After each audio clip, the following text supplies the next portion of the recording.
First question. We'd like to start with District 8, Holvey, if you don't mind. I, along with many of my peers, am about to graduate from college. What do you see as your biggest asset to helping you get a job? Well, I think the biggest asset I am to help me get a job is trying to put policies in place to make sure you get a good education and or good training for the jobs of tomorrow. And we have to do that by better funding our educational system. That's first and foremost. Without the skills, you're going to not have an easy time competing in today's world across, because we are in a world economy at this point and moving in the future. So I think, pushing for a better and more accessible education is absolutely essential.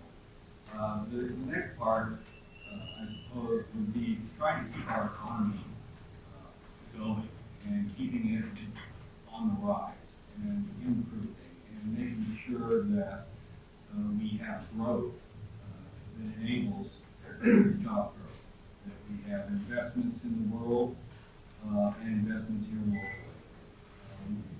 We've done a large series of measures to try to help businesses with their capital financing. I sponsored a bill last session, as a matter of fact, that passed that provides gap funding for small business, because we see that small business creates the large share of jobs in Oregon and across the nation.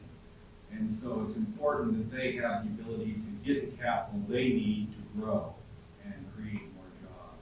And so the state of Oregon is able to put loan guarantees up on a segment of financing so that the lending and financial industry can step in and provide more financing across the board in our economy.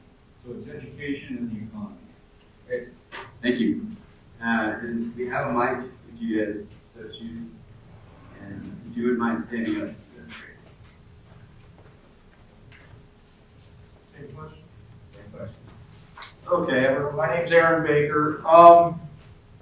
Anyhow, I don't feel that what's going to help you get a job is by staying in school, like Holvey here mentioned. What's going to help the economy here is the overburdening taxation and regulation. We need the free market to work here in Oregon. It's not currently. We have too much taxation, too much regulation, too much bureaucracy, too many layers of government trying to tell businesses how to run businesses. The legislature is not going to be the one that's going to run your business. The individual business owners know how to run business, not the government. So, this next session, one big thing, the Republican caucus is looking at a bill that they say will create 50,000 jobs. I will help support that legislation. I've also said that I will vote against any new regulations and mandates and taxation. I believe that's what's burdening Oregon's economy here. I've been involved with Oregon's economy. I work for the railroad. We go in and out of every industry here. Still, Oregon's industry is primarily timber. So I see that's one industry here in Oregon that helps with jobs. And it's not just cutting timber out in the woods. Everything comes with that. Your tax accountant jobs, marketing, you name it. Everything in Oregon right now is pretty much dependent on the timber industry still. Tuition at the University of Oregon has increased by 115% in the past decade. What is your plan for making sure that higher education is Yeah, one main problem I see here in Oregon with education, particularly U of O here recently, you guys' president was let go by the state. And so I see that the state's getting involved a little too much with the university. I think the university needs to be more independent than it is now. I see that's a problem with your tuition.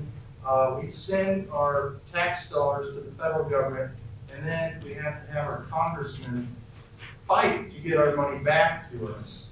And I like the philosophy. I've been a Ron Paul supporter, and I like the philosophy. I stick with it, bringing the control back to the local level. And that has to do with the same thing here in Oregon. The government, Salem's trying to control the university here. And that's not right. That's causing your tuition to go up. There's no reason, if I understand that some of your tuition goes to the state and then the university has to fight to get it back to the university. That's not helping you one bit. It seems subsidizing other students and other school systems. And, you know, I mentioned, you know, just don't become a professional student. There's a lot of that happening now because of the economy. In our generation, we need to be entrepreneurs. That's what's going to help us. And of course, curbing this government regulation taxation.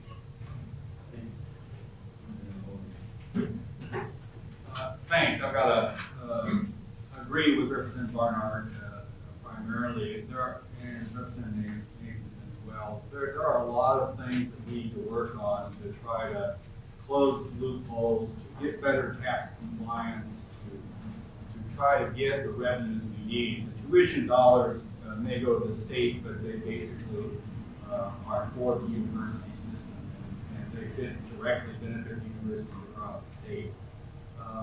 Representative Barnhart has laid out a case of why tuition has gone up. You know, ballot initiatives that have passed in the days of yesterday have just put the burden on the state to finance education without providing any revenue source to do so. I know the treasurer is coming up with some plans. We need to continue to work in getting Pell Grants and trying to make you know, the tuition much more affordable.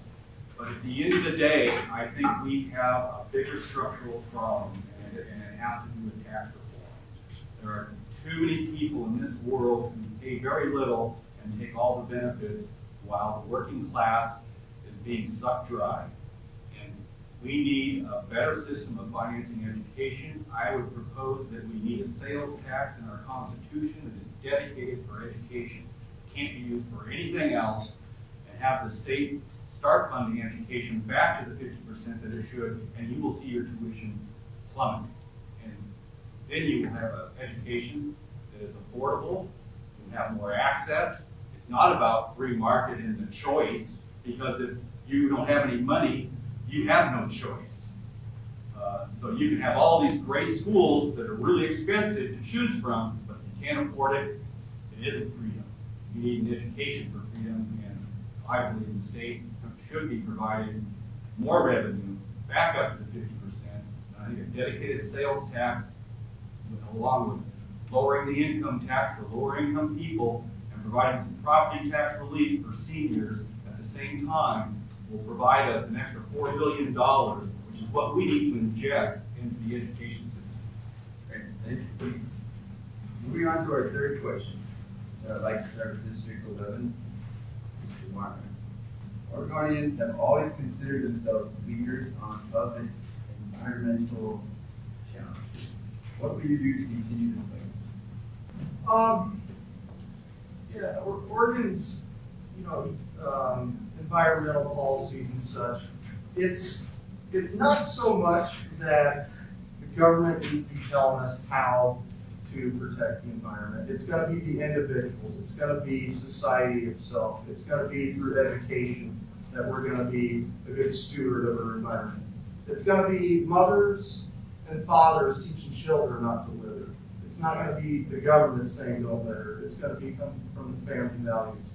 I know our generation is already better than it used to be. People used to just throw garbage in the back of their yard, you know, and that's what they did for composting and such. Now I couldn't fathom to do something like that. We've been recycling more. There's programs and such, but ultimately Oregon itself shouldn't be getting involved in it. The government didn't invent the light bulb, and the government's not going to reinvent the light bulb. It's going to be the free market that's going to decide the best solution for the energy.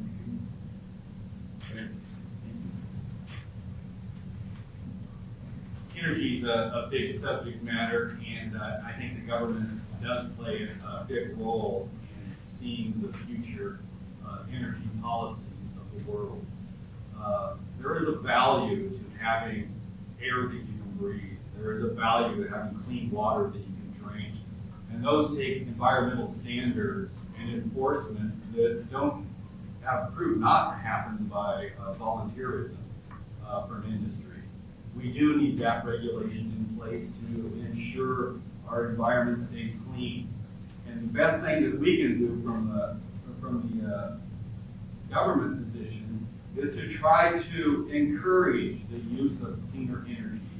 I have long been advocating for solar. I know that wave energy has really got great potential in Oregon, and we already have hydro here, which is very clean.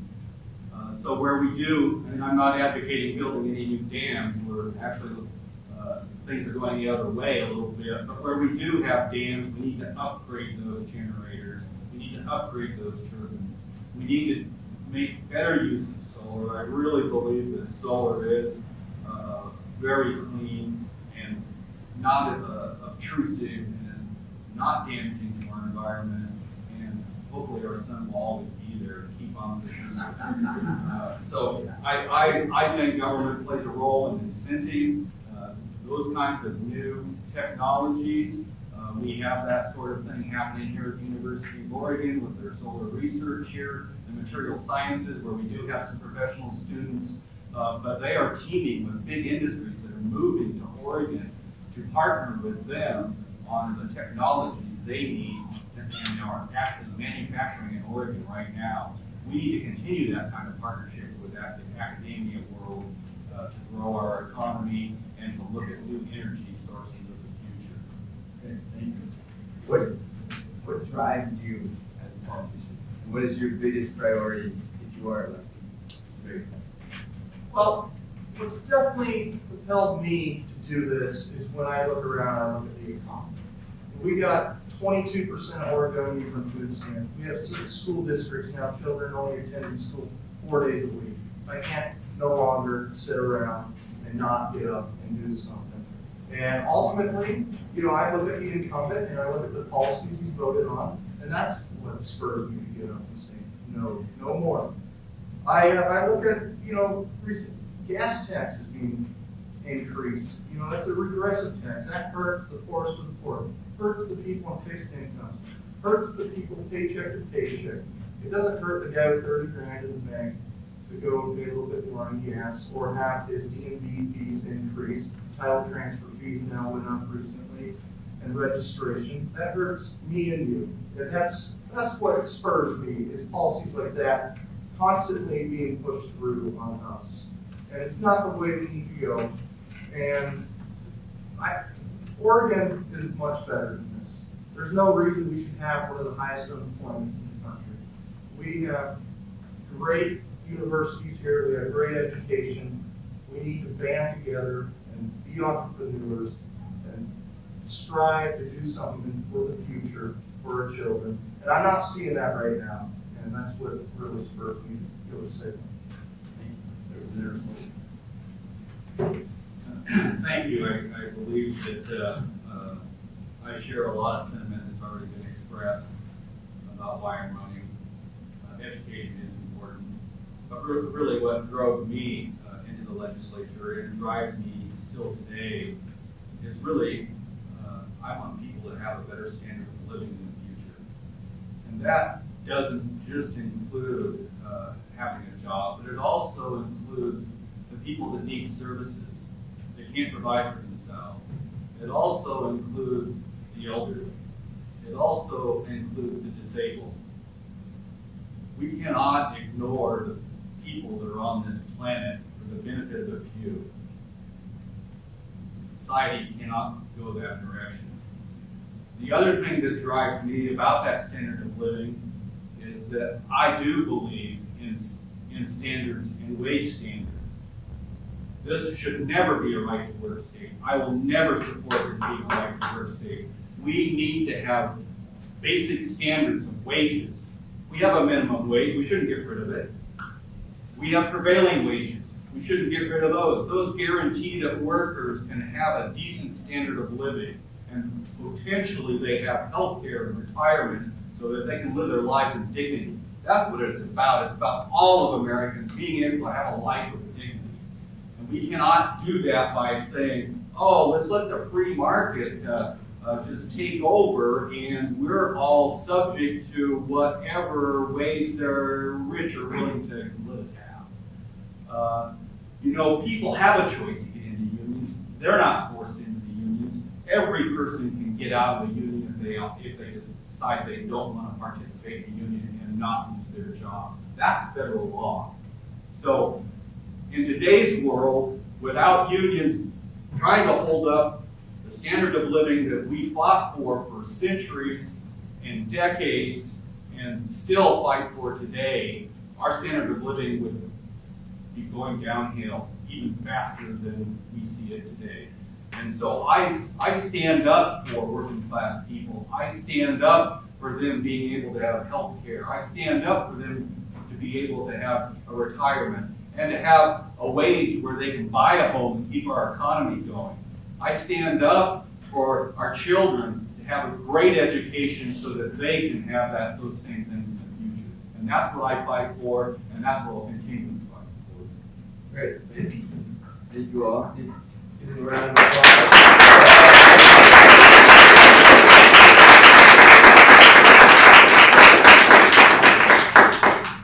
We can now open it up to questions. Start, make a line, and we can ask questions specifically, and everyone can listen. We'll see how many questions we have. 8 right now. We're together at 8:15. So is this your campaign manager? This is first.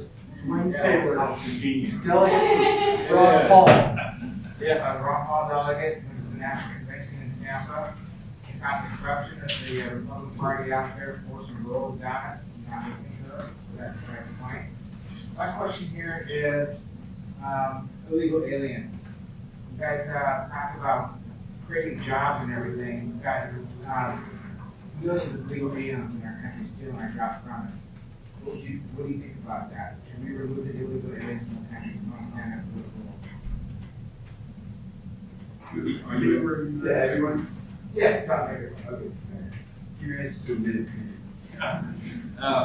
First of all, I don't know how many aliens we have in this world. I'm not sure what planet they've come from. 20 million illegal aliens in this country right now. They're probably from the planet Earth, though. So I don't know that I would call them aliens. Our country was built on immigrants, and today we do have a failed immigration policy. I believe people should come into this country legally, but I think there should be a pathway for those folks to get here legally. I think that our nation, which is very interesting in today's world, is really in need of a lot of labor in the future. And we need to welcome immigrants from other countries, provide them a pathway to citizenship, and they have rights, they have labor rights, they have rights as people, and they should be treated as people. Well, interesting. My wife is actually an immigrant from Russia. We met here 7 years ago. She immigrated here about 10 years ago. But, the illegal immigration, what makes it so unfair is for people that took the time to come here legally, took the years to go through the immigration services, and dedicated their life to coming here legally. And so it's truly unfair that many of them are coming here illegally, and then we talk about amnesty and such. I don't believe that's the right thing. When it comes to the state issue of immigration, it's mostly national. I think we need to have protect our border and stop the illegal immigration of import. But here in Oregon, again, companies, we need to make sure these workers have green cards, the proper credentials to be working. That's to help us all for the future.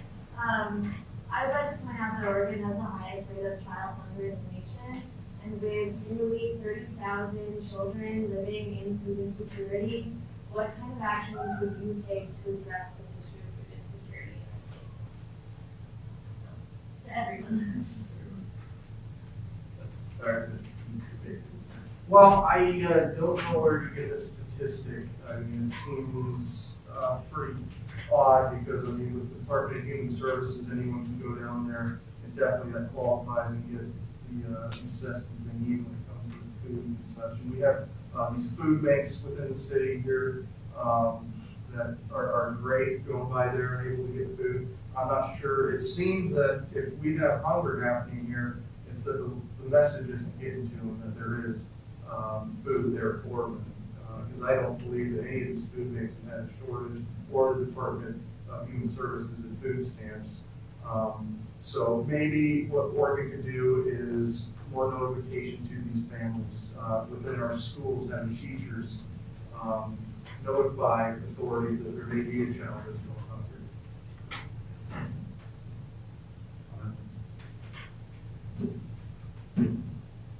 Well, we need to continue to support more programs that provide food, school lunches, something we need to be expanding on farmers markets. We need to really encourage local farming and local food partnerships with our schools, specifically targeting children.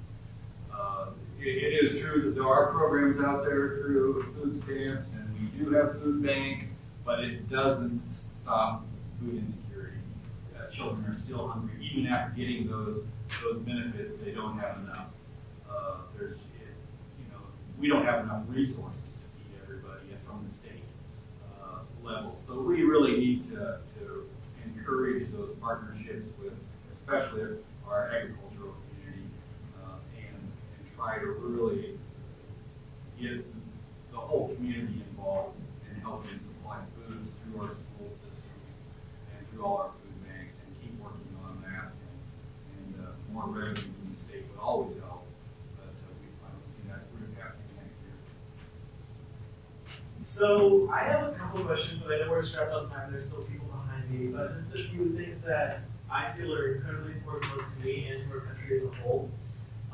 First off, as a student applying for colleges and figuring out how, pardon my French, how I'm going to pay for it, I came across a couple major issues. Number one, I'm kind of, and a lot of other students, especially in my opinion, the vast majority of us who are going to debt to go to college, are kind of in this awkward position where our parents cannot afford to pay for us to go to college, yet according to state guidelines, our parents make way too much money to be considered financial aid. And I believe it's the people in my position in particular, the ones who are footing the bill, who are the ones going into debt for college. I'm assuming that you, or Mr. Callahan, were in a very similar position as well. And I was wondering what your personal opinion on dealing with that as well, or is, as well as kind of on an unrelated note. Another important thing to me within our local state governments and within the nation as a whole is our ability to work together as Republicans and Democrats all in one system. I personally not seeing myself being a party voter. I'm going to see nice little check marks to people who vote and little D's and little R's next to their names. I believe it's very important that I pick the people who best match my views, not just party line view. But I want to be able to make sure that the people who I'm voting for, the people who I'm electing, are able to work with each other and compromise with each other, regardless of the fact that you all have very different views. And I want to know that you are able to shape your views and work with each other for the greater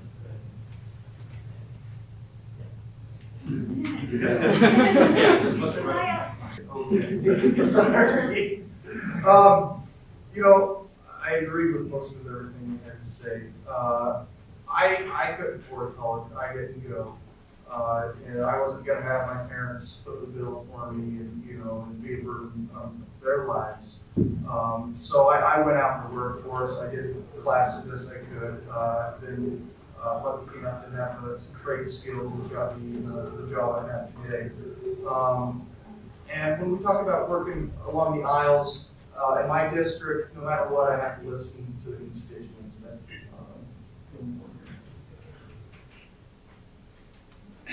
Yeah, you ask a good question, and I perceive a big difference when we're working in the legislature as opposed to what the public really sees in the news of what happens in the legislature. There's also a big difference when it's around campaign cycles, and there seems to be this vehement, almost hatred going back and forth. It's very disturbing. It really alienates people, alienates me. Because in the legislature, Republican or Democrat, we all are trying to do what we think is right, what's good for Oregon. And I worked on a bill that tried to protect the restaurant at King State Winery and got that passed. But I had to work across the aisle. It was a very interesting process because I had members, real pure land use people on the very far left who voted against the bill, and then people on the far right who voted against the bill. But it passed overwhelmingly by both Democrats and Republicans. And that's something that the public doesn't hear about when we work together.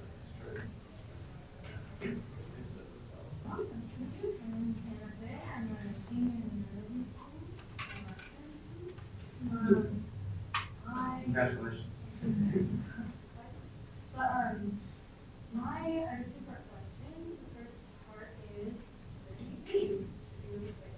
And then the second part is what does it stand for fees? I'm sorry, say it again. The first part is where do you get your news? And then the second part is what is your stance on major fees? Yeah. Cool. That's the marijuana. Yeah. Where do I get my news? I get my news from a lot of different sources, from the internet, largely. I also read a couple of newspapers, Register Guard being one of them. And since that's the area I represent, I like to keep in touch with that. I do occasionally get up early and watch some news on TV sometimes when I have time.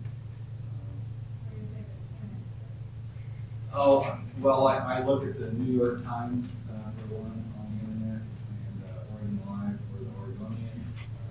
Those are two that I usually get right off the top. So, and that Major 80 is unfortunately poorly written, but I am going to be voting for it. I think if it were to pass, the legislature would have to fix it. There's no doubt in my mind that that would happen, and it wouldn't be exactly the way it's written right now. I'll be honest, where do I get the news? Never from the Register Guard, never from the television, all from the internet. Worldwide websites. I look at things in other languages and translate them. I think that's the best way to get our overseas news. I have no particular website, but what I do also, I have my own independent news business. I have over 1.3 million views now on YouTube. Upload my own stuff. You don't have any particular places that you like? No. What I'll do, I'll see what they're reporting on here in the United States, and then I'll go to whatever country that is and find whatever national news source that they have or independent agency in that country, and look how their country's actually reporting on it. Where do you get It's mostly independent people. I mean, it will be Registered Guard, but it's not the actual newspaper. It'll be online. Where is it International. I don't have any particular. I like the lists of.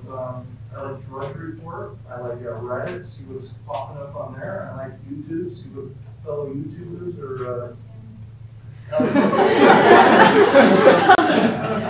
What channels on YouTube? You write the news, don't you? Oh yeah, you post videos about a lot of serious topics, and that was Yeah. where you're getting a lot of your views from. Yeah.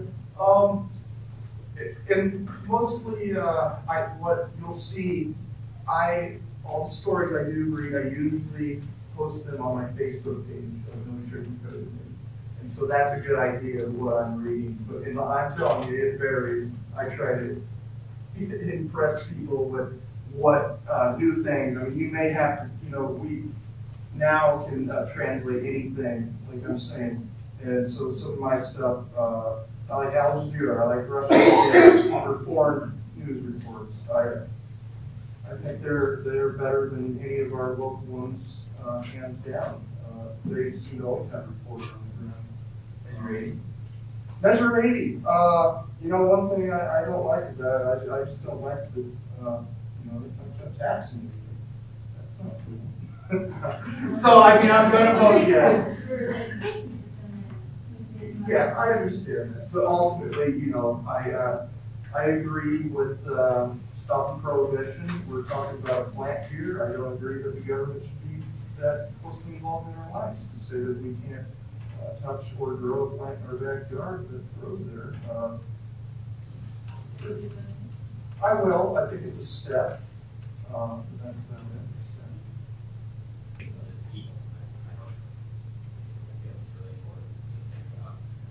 My question is particularly directed at Mr. Baker and Mr.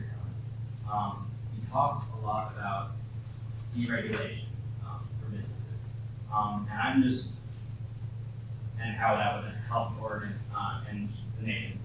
But when we look historically at the turn of the century, and then when we look at what happened almost with some of our national parks, petrified forest, national monument, they wanted to turn that into gravel. And while those are in the past, we also can look at Deepwater Horizon. And I'm wondering how you justify that that policy of deregulation. And I would also love to hear from. Well, in that certain situation, you know, again, you know, I sold some footage to National Geographic this year. That's a great achievement for me. So I love Oregon, especially in the outdoors, and I think there's a lot of us that can benefit from it financially just by observation of it. I've talked about, you know, I don't know why there's no footage of cougars. They're really elusive, but, you know, that's one of my goals. But anyhow, you know, it's not so much deregulation, it's about getting it back to the state's control, and actually locally, and I think we can better regulate it. Washington doesn't know what's happening here in Oregon, but we do. So it's about getting it to the local control.